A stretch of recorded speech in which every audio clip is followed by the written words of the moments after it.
Hi, I am Sophia. Welcome to True Payback, where story hits different. Hit subscribe. Let's dive in. The wedding invitation was beautiful. Cream cardstock with gold foil lettering. My brother Marcus's name paired with Vanessa's in elegant script. Then I turned it over. A handwritten note in Vanessa's perfect penmanship. Dress code is success only. Maybe sit this one out. I stared at it for a full minute before my phone buzzed. Vanessa, just being honest. You won't fit in with our crowd. No hard feelings. I typed 3 different responses. Deleted all of them. Finally settled on, okay. Because what else was there to say? Marcus wasn't always like this. We grew up in a small apartment in Baltimore, just the 2 of us and Mom after Dad left. Marcus was my protector. The big brother who walked me to school, who scared off boys who bothered me, who split his sandwich when I forgot mine. We're a team, Nia, he'd say. Always. Mom worked 2 jobs. Marcus and I learned to take care of ourselves. Homework at the kitchen table. Ramen for dinner. Hand-me-down clothes that we wore without shame because everyone in our neighborhood wore hand-me-downs. Marcus was brilliant. Full ride to Georgetown for business. I was 2 years behind him, but I took a different path.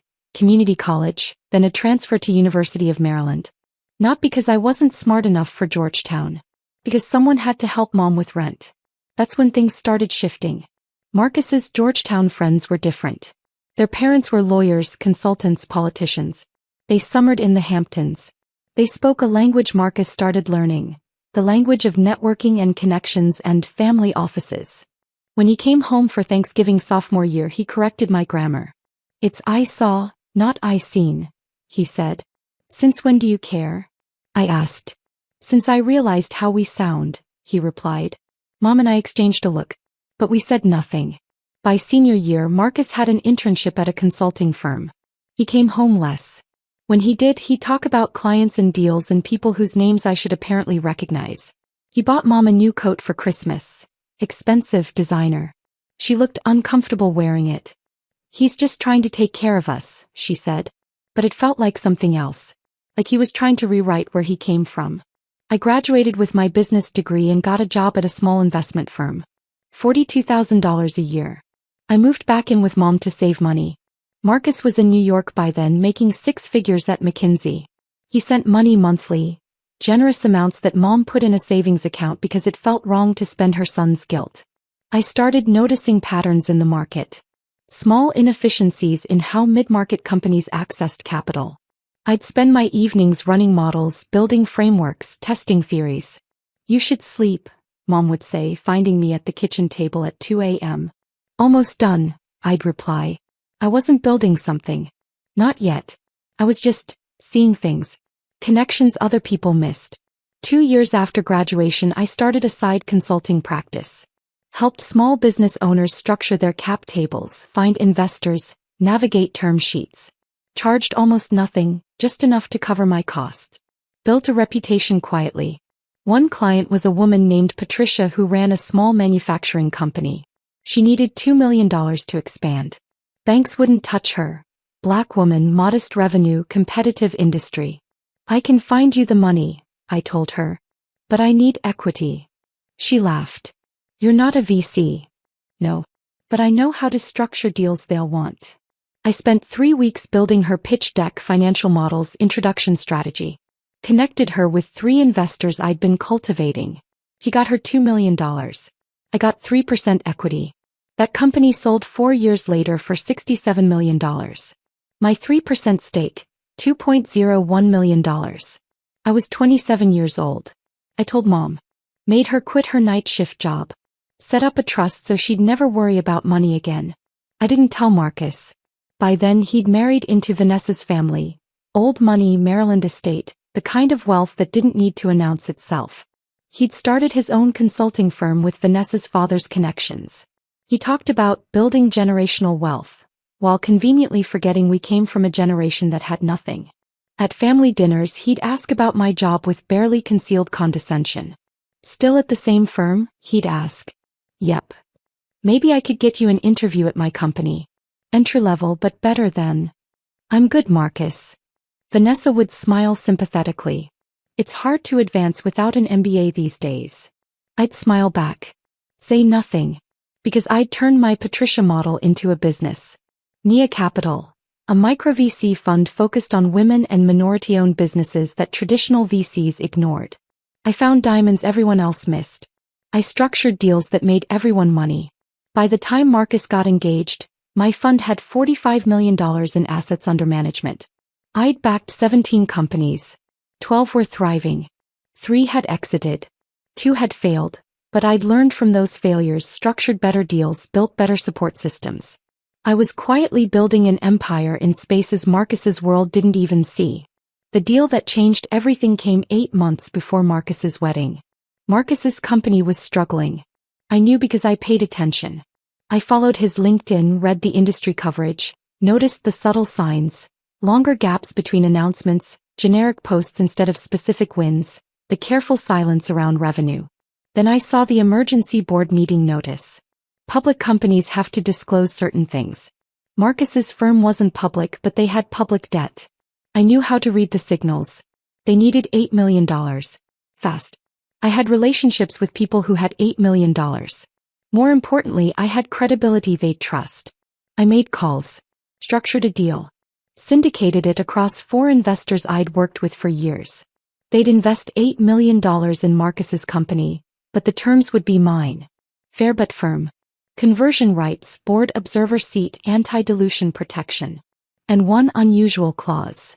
The investment would be structured through a special purpose vehicle. The investors' names would be listed. Mine wouldn't. Why the anonymity? My lawyer asked. Family, I said simply. He understood. The deal closed 3 weeks later. Marcus's company was saved. His in-laws, who controlled 40% and would have taken over in bankruptcy, remained minority shareholders. Marcus kept his CEO title, his equity, his reputation. He never knew his little sister had saved him. The investors knew. They thought it was brilliant, proof that I could source deals and execute under pressure. 2 of them increased their commitments to my fund immediately. But Marcus just knew that some mysterious investor group had believed in his vision. At Thanksgiving he talked about it endlessly. These investors, they really understood what we're building, he said. Not like the small-time operators who can't see the big picture. I ate my cranberry sauce and said nothing. Mom caught my eye. He knew. I'd told her everything months ago, made her promise not to tell Marcus. Why? She'd asked. Because he needs to believe he did it himself, I said. And because I don't need credit. I need returns. The investment was performing well. Marcus's company had stabilized, started growing again. My investors were happy. My fund's reputation was growing. And then the wedding invitation arrived with Vanessa's note. Dress code is success only. I sat with that invitation for 3 days. Part of me wanted to skip it. Disappear. Let Marcus have his perfect wedding with his perfect people who fit the dress code. But another part, the part that Mom raised, the part that remembered Marcus splitting his sandwich, that part couldn't quite let go. I called my friend Keisha. She ran a Series B startup I'd backed 2 years ago. I need advice, I said. Shoot. My brother basically uninvited me from his wedding. But I kinda saved his company last year and he doesn't know it was me. Silence. Then, girl. Yeah. Are you going? I don't know. What do you want to happen? That was the question. What did I want? I wanted my brother back. The one who split sandwiches. The one who walked me to school. The one who called us a team. But that brother was gone. Replaced by someone who saw success as a dress code. Who'd forgotten where he came from. Who'd written me out of his story because I didn't fit the narrative he was building. I want him to see me, I said finally. Really see me. Not the version he's decided I am. Then go, Keisha said. But go on your terms. I bought a dress. Emerald green silk, clean lines, designer but understated. I looked like I belonged anywhere. I sent a generous gift. A crystal vase from their registry. $400. Enough to be appropriate, not enough to make a statement. I RSVP'd yes with a +1. My friend David, a software founder whose company I'd backed. He was charming, successful, and most importantly, he understood the assignment. You want me to be impressive but not showy? He asked. Exactly. I can do that. The week before the wedding, I got a text from Marcus. Surprised you're coming. Vanessa said she suggested you skip. Me, she suggested. I decided differently. Marcus, just keep it low-key, okay? Don't talk about work or money. Some of Vanessa's family can be particular. I stared at that text for a long time. My brother asking me to make myself small at his wedding. Me, I'll be appropriate. The wedding was at a Maryland estate. Rolling hills, a tent the size of a house, flowers that probably cost more than our childhood apartment's annual rent. David and I arrived perfectly timed, not early enough to draw attention, not late enough to make an entrance. This is nice, David said mildly. Vanessa's family was everywhere. Tall, confident people with easy laughs and expensive watches. Marcus's colleagues from his firm. The investors who'd saved his company. I recognized 3 of them. They recognized me, nodded discreetly. Marcus was holding court near the bar, laughing with groomsmen. He saw me, waved, didn't come over.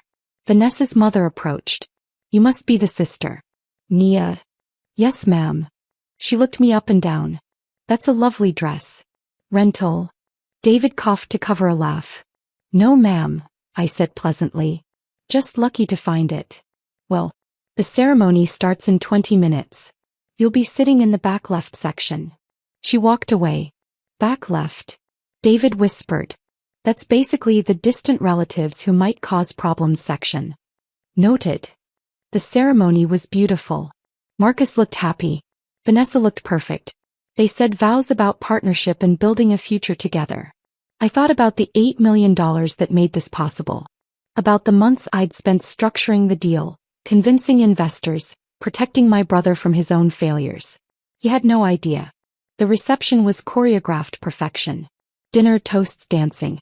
I sat at table 17, far from the family tables, surrounded by Vanessa's distant cousins and Marcus's college acquaintances who'd made the B-list. David was a good sport. He made small talk, danced with Vanessa's younger cousins, stayed close. You okay? He asked during dinner. Yeah, I lied. Then the best man stood up for his speech. Jeremy, Marcus's best friend since Georgetown. I'd met him twice. He'd asked me what I did both times, forgotten the answer both times. Marcus and I have been through a lot together, Jeremy began. Standard wedding speech stuff. Funny stories from college. Jokes about Vanessa taming Marcus's bachelor ways. Then Jeremy paused, smiling. But seriously, this year tested Marcus like nothing else. Some of you know his company hit a rough patch. Dark times. We weren't sure the business would survive. The room got quiet. Marcus looked uncomfortable. This wasn't supposed to be part of the speech. But Marcus did what great leaders do. He found a solution. He connected with investors who believed in his vision. Who saw what he was building. My investors were at table 4. I saw one of them, Richard, shift in his seat. In fact, Jeremy continued, those investors are here tonight. And here's a fun fact most of you don't know. Oh no. The lead investor on that deal, the person who actually structured the whole thing and brought everyone else in? She's here tonight. My heart stopped. Richard was looking at me. So was Patricia, my first client whose company's exit had made me real money. She was here as Vanessa's father's business partners +1. Small world. Jeremy followed their gaze. Nia, he said, surprised. Wait, Nia, is that you? The room turned. 300 people suddenly looking at table 17. I felt David's hand on my arm. Steadying. Jeremy laughed, delighted. Holy shit. Sorry, Reverend. But seriously, Marcus, did you know your sister is the one who saved your company? The silence was absolute. Marcus turned. Saw me standing at the bar where I'd retreated for water. His face went through several expressions. Confusion, disbelief, dawning realization. That's not... he started. Richard stood up. It's true. Nia structured the entire deal. Brought all of us in.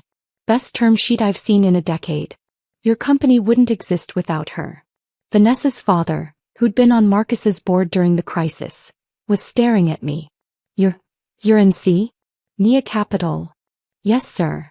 We've been trying to get a meeting with your fund for 6 months. The room was spinning.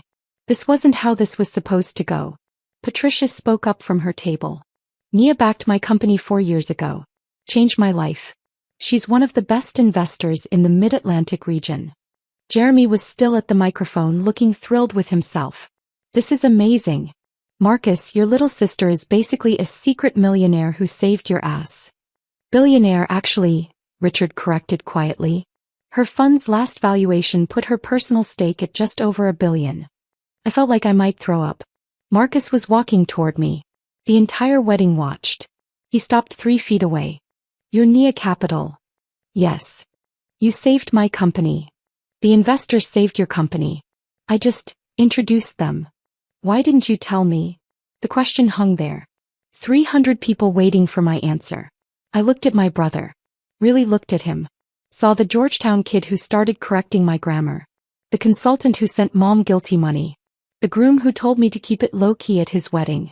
Because you never asked, I said quietly. About my work. My life. What I was building. You decided who I was.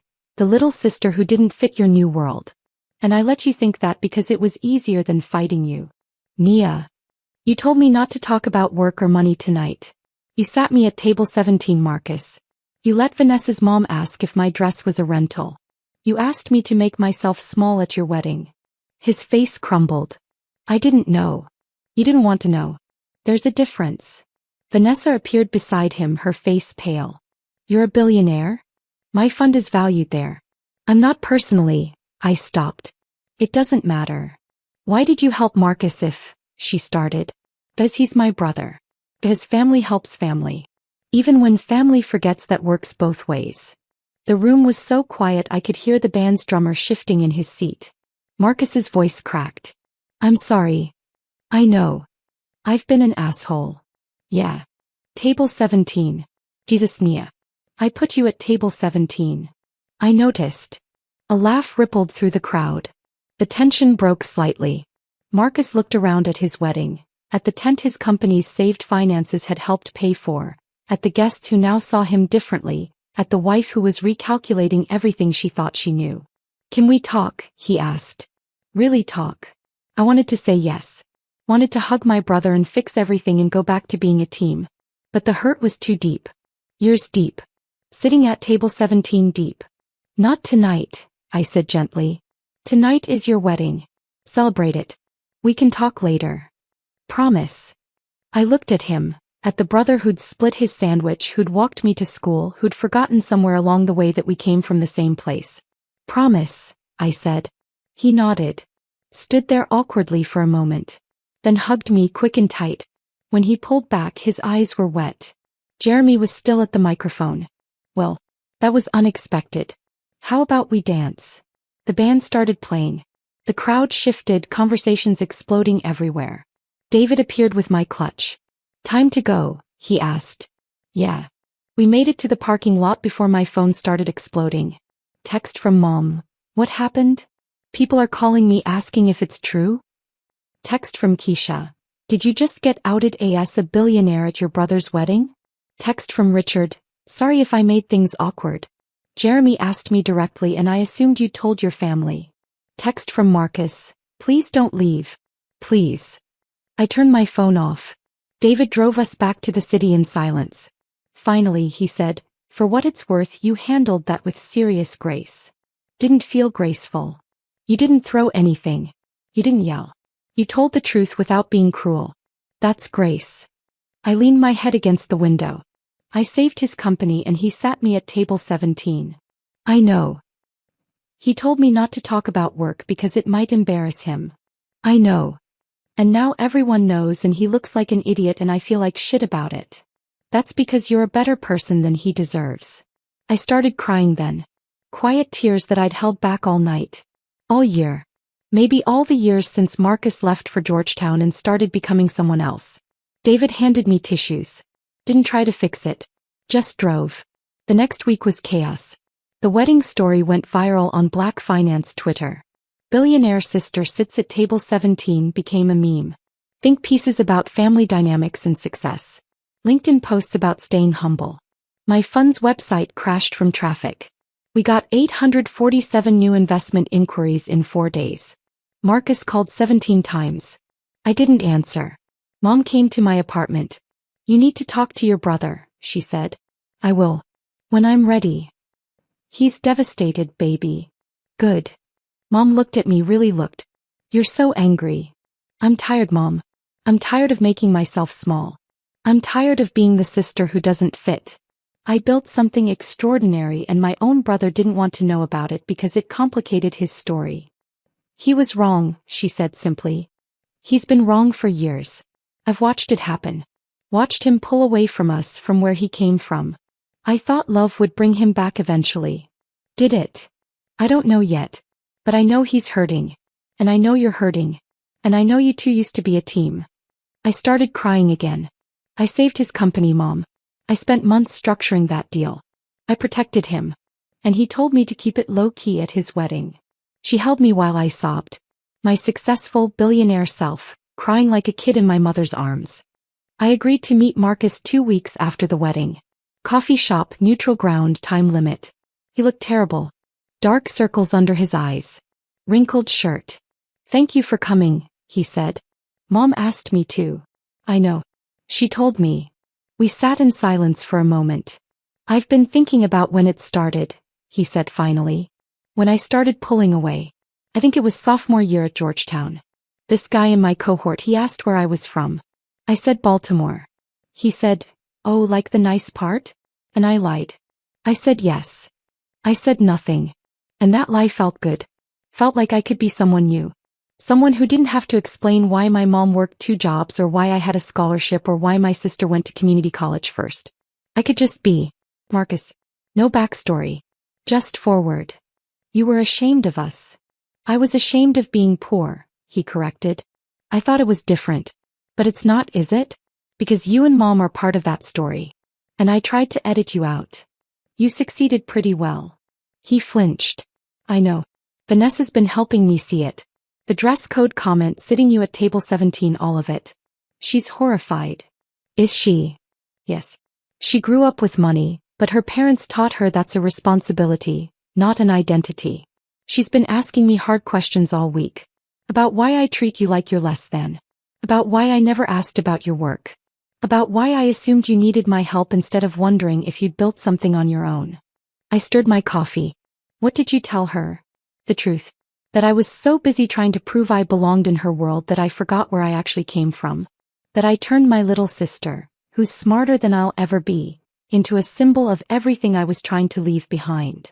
That's a good answer. It's not good enough. No, I agreed. It's not. More silence. I want to fix this, Marcus said. I don't know how, but I want to try. I looked at my brother. At the familiar face that had become a stranger's. I need time, I said. I need time to not be angry. Time to figure out if I can trust you again. Because right now, Marcus, I don't trust you. You've spent years showing me who you've become. One conversation doesn't undo that. I understand. And I need you to understand something else. I don't need you. I don't need your connections or your firm or your approval. I built something on my own. Something real. And whether you see it or not, whether you respect it or not, it exists. I exist. Not as your little sister who didn't finish at Georgetown. As Nia. As myself. His eyes were wet. I see you now. You see the billion-dollar valuation. I need you to see the person who built it. The person who sat at your kitchen table at 2 a.m. running models. The person who took the community college route because Mom needed help with rent. The person who never forgot where she came from even when her brother did. How do I do that? I don't know. That's the work you have to figure out. We left it there. No dramatic reconciliation. No hug. Just space. Marcus started therapy. Sent me a text every week. Not asking to meet, just sharing what he was learning. About class shame. About identity. About the ways he'd constructed a self that required erasing his past. I didn't respond to most of them. But I read them. Vanessa sent me a private apology. Long, detailed, accounting for every microaggression. She asked if we could have coffee sometime. I said maybe. The wedding story faded from social media. But my funds profile had permanently shifted. We got better deal flow, bigger commitments, more respect. Patricia's company's exit closed. My 3% turned into $2.01 million 4 years ago. Now Patricia was on my fund's advisory board, helping me identify other founders like her. Brilliant women the traditional system overlooked. David's company raised a Series B from one of the investors who'd been at the wedding. He credited me in the press release. I told him to delete it. Let it stand, he said. You've hidden long enough. Maybe he was right. 3 months after the wedding, Marcus asked to meet again. Same coffee shop. He looked better. Still tired but clearer somehow. I've been working with my therapist on making amends, he said. Not the AA kind. Just actual amends. Doing differently, not just saying sorry. Okay. I went back to our old neighborhood. Walked to our apartment building. It's still there. I know. I bought it. His eyes widened. You bought our building? 2 years ago. Fixed it up. Kept the rents affordable. Made sure the families who live there now have what we didn't. Good heat, safe stairs. A landlord who cares. Why didn't you tell me? Why would I? You'd moved on. He absorbed that. I want to help. With the building. With the community. I have skills. Operational stuff, finance stuff. I could be useful. You want to volunteer? I want to contribute. To something that matters. To something that remembers where we came from instead of running from it. I studied him. This isn't about assuaging guilt. It's about becoming someone worth being. Someone our mom would recognize. Someone you might trust again someday. That's a long road, Marcus. I know. But I'm ready to walk it. I thought about it. About the brother who split sandwiches. About the team we used to be. Okay, I said finally. But you report to my property manager. You don't get special treatment. You work like everyone else. Deal. And Marcus? If you flake, if you treat this like a side project you can walk away from when it's not interesting anymore, we're done. Not siblings anymore. Just strangers who share DNA. I understand. I mean it. I know you do. That's why I'll show up. He's been showing up for 4 months now. Every Saturday. Painting apartments, fixing plumbing, organizing tenant meetings. He's not great at it yet. His hands are soft from years behind a desk. But he's trying. Mom comes sometimes. Brings food for the volunteers. Watches her children work side by side. You think you'll forgive him? She asked me last week. I think I'm watching him earn the possibility of forgiveness, I said. That's different than forgiving him. But you're letting him try. Yeah. That's love too, you know. Letting someone try to be better. Maybe. Or maybe it's just me, unable to completely let go of the brother who once made me feel safe.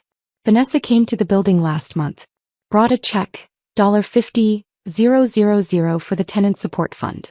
This isn't to buy your forgiveness, she said.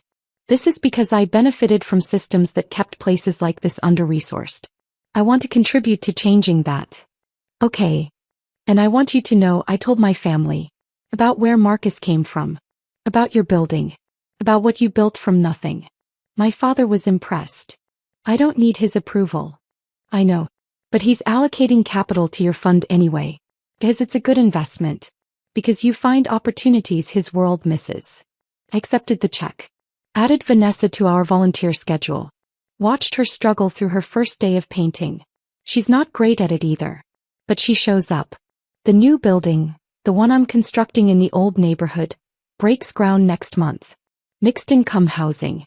Retail space for local entrepreneurs. A community tech center. The Chimwalker building. My last name and Mom's maiden name. The names we had before Marcus tried to become someone else. He asked if he could be involved. I said yes, but not in leadership. In service. He understood. I still think about that wedding. About table 17.